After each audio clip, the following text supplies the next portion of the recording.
I'm happy to see players like Gilmour come on. It's really encouraging to see Lampard putting faith in youngsters. But at 2-1, at a position where the game is finite and it's on the balance, and Sheffield United have had chances to come into the game, and the game isn't done. We're not safe. It's not a 3-0 lead. Is that the smartest move?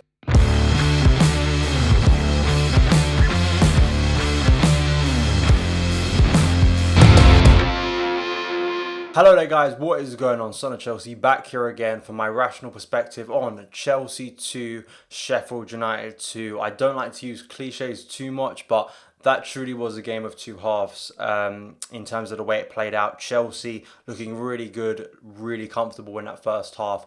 And then the second half completely changed, and the defensive worries and issues we've seen present already this season reared their heads again.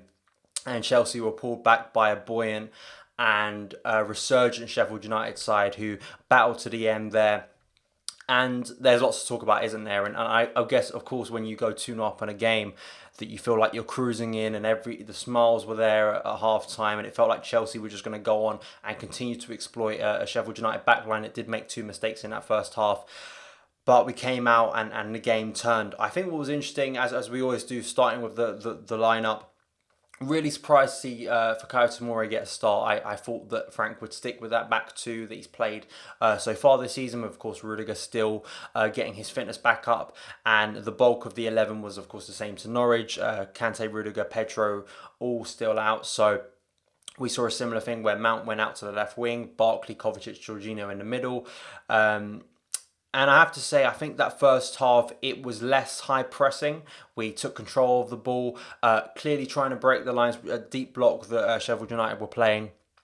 And I have to say, of course, Tammy Abraham, who's probably the biggest positive of today. 4 goals now in 2 for Chelsea. Absolutely clinical, those 2 chances. It's some nice build-up for both goals. Of course, some poor Sheffield United defending, but Tammy capitalised on that, and especially the second was a lovely finish, really clinical on both fronts, and I think that is something that is a major positive for Tammy, continuing to score goals, continuing to look like a threat. And I think the best thing about that first half, we were in control, we were moving the ball around quite nicely with some of the players, especially in midfield.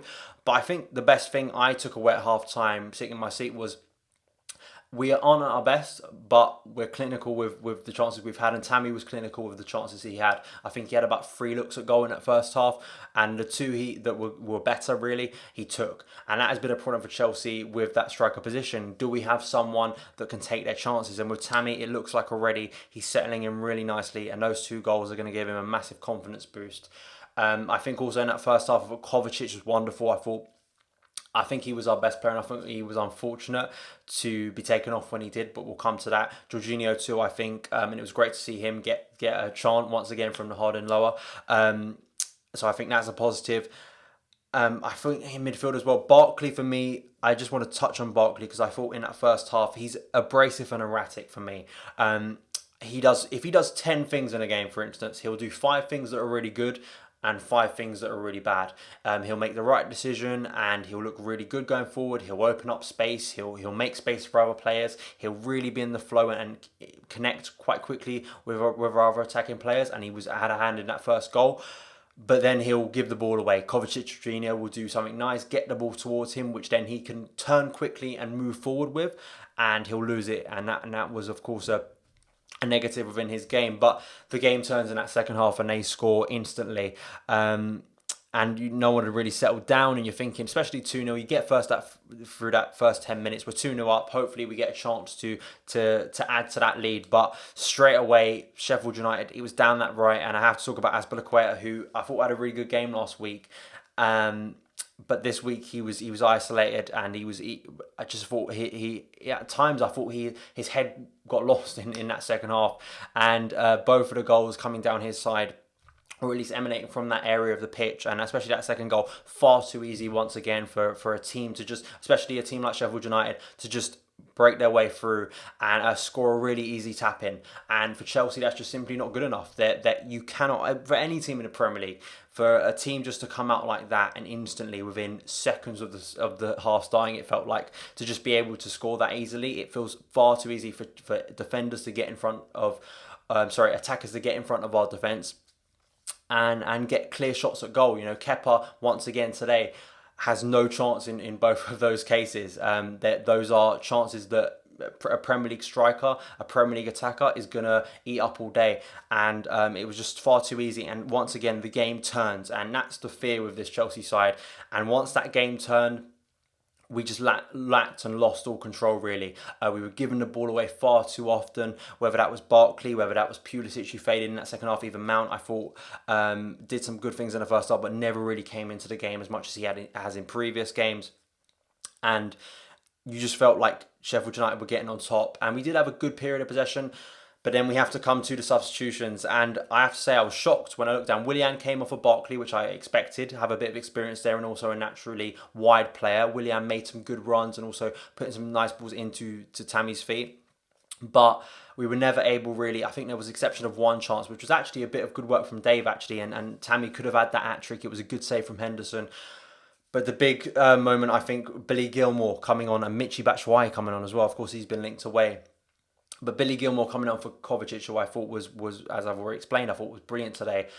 Surprising. I was happy, and I'm happy to see players like Gilmour come on. It's really encouraging to see Lampard putting faith in youngsters. But at 2-1, at a position where the game is finite and it's on the balance, and Sheffield United have had chances to come into the game, and the game isn't done. We're not safe. It's not a 3-0 lead. Is that the smartest move? And, you know, Gilmour, I don't think did anything particularly wrong when he came on. He did give the ball away, but other players were doing the same, to be fair. But just an experienced head, and also a player like Kovacic who rarely put a foot wrong today. When he gets the ball, he holds it. He knows the right position to be in. And also, when he holds the ball, he usually is able to take on a player, create space, find the right pass, like Jorginho. Bringing on a player like Gilmour who's going to be excited in quite a tense atmosphere at that point. Is that the best time to bring on a player like Gilmour who hasn't featured at all already this season, unlike the likes of Tammy and Mason who already have been playing? I'm not sure, and I think that is something Frank is going to need to learn pretty quickly at this level of management. Remember, we're bringing in a manager who's only in his second season of being a manager, and it's those decisions in games that can really turn and tip the scales in a game like today. That is not to say that Gilmour coming on meant that we lost our heads, because the game had shifted, and it is the problem and the worry that at the moment it is so fragile. It is on a knife edge. We can easily concede goals. They had a clear header in the first half, which they should have scored, which would have made it 1-1, which would have turned the game there.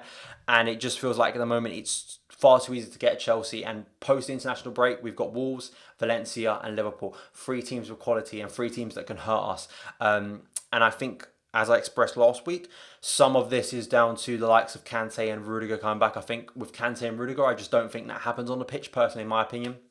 We saw what Kante has done, and he's had limited game time already this season with his fitness, and it'd be good to see him come back into this side. But I think Frank made an error there in taking off a player like Kovacic, who I thought had a really good game. But it's hard. I think the back 2 is uncertain, and I feel that with the likes of Rudiger coming back, I think Rudiger and Christensen, for me, I'm a bit surprised that Christensen didn't feature today. I think he has been our best defender so far. It's really nailing down that back 4. Of course, Reece James coming in for Dave. I just think Dave it's just too easy to get at us at that area, and teams are just going to look at that. They're going to exploit that consistently, whether it's on an overload, which of course Sheffield United love to do, or, you know, it's just paced down that wing. Just Dave just doesn't have the capability to do it, and it's going to be an area reminded me a bit of when Branner had a few bad games. I remember at the start of 15-16, and that was an area teams continually exploited. And I think it's going to be similar with Dave until Reece James can come back. But is Reece James ready for that chance? And I think Frank is going to give chance to players like Reece James, which I think is confident. But it's definitely an area that just isn't as strong as that left wing for me, and it's something that Frank's going to need to fix. But it does feel like a loss, doesn't it? You're 2-0 up, cruising, but I don't think anyone's too shocked, because this team has already shown that it can concede goals, and when the game turns, it hasn't got that leadership within it to really steady the tide. Now, when those big players come back, will that change things? We're going to have to wait and see on that one. So those are my thoughts on the draw today. Make sure to give me your thoughts on the game in the comments below. If you did enjoy this video, guys, make sure to hit that subscribe button and also the notification bell to never miss an upload. Thank you guys so much for watching. Follow me on Twitter @SonOfChelsea, and I'll see you again.